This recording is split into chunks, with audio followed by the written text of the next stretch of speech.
क्रांती news, आवाज सर्वसामान्यांचा। श्रावण महिना सरताच पिठोरी अमावस्येच्या सुरुवातीलाच सण येतो तो म्हणजेच बैलपोळा। वर्षभर बळीराजासोबत शेतात राबणारे मुख्य प्राणी म्हणजेच बैल। वर्षातून एकदा बैलपोळा या सणानिमित्ताने बैलांप्रती कृतज्ञता व्यक्त करणारा हा सण। ज्यांच्याकडे शेती नाही ते मातीच्या बैलांची पूजा करतात, ज्यांच्याकडे बैलजोड्या आहेत ते आपल्या कुटुंबातील सदस्याप्रमाणे बैलांवर प्रेम करतात। पोळ्याच्या दिवशी बैलांना नदीवर घेऊन आंघोळ घालून शिंगांना गेरू लावून त्यांच्या अंगावर झूल टाकली जाते। गळ्यात घुंगराच्या माळा, गोंडे अशा विविध तऱ्हेने बैलांना सजवले जाते।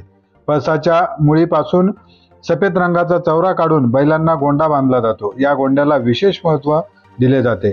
या दिवशी बैलांना दिवसभर सजावट करून संध्याकाळी मारुती रायाच्या मंदिराजवळून गावातील सर्व बैलांना आणले जाते। त्या ठिकाणी मानाचा टिळा लावला जातो।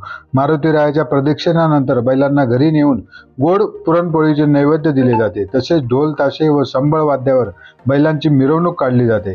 अशा विविध प्रकारच्या माध्यमातून बैलांची पूजा अर्चा करून बैलपोळा हा सण ग्रामीण भागात मोठ्या उत्साहात पारंपरिक पद्धतीने साजरा केला जातो। त्याच अनुषंगाने कळवण तालुक्यातील धार्मिक नगरी असलेल्या दत्तनगर या गावातही बैलपोळा हा सण नागरिकांनी एकत्रित येत मोठ्या उत्साहात साजरा केला आहे।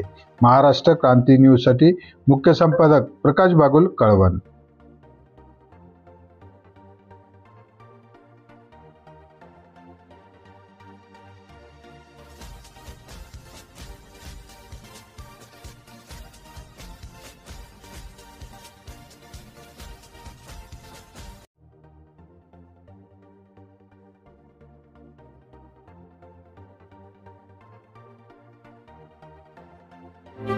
अशाच नवनवीन बातम्या पाहण्यासाठी आमच्या महाराष्ट्र क्रांती न्यूज या YouTube चॅनलला लाईक करा, सबस्क्राईब करा आणि बेल आयकॉनला प्रेस करा।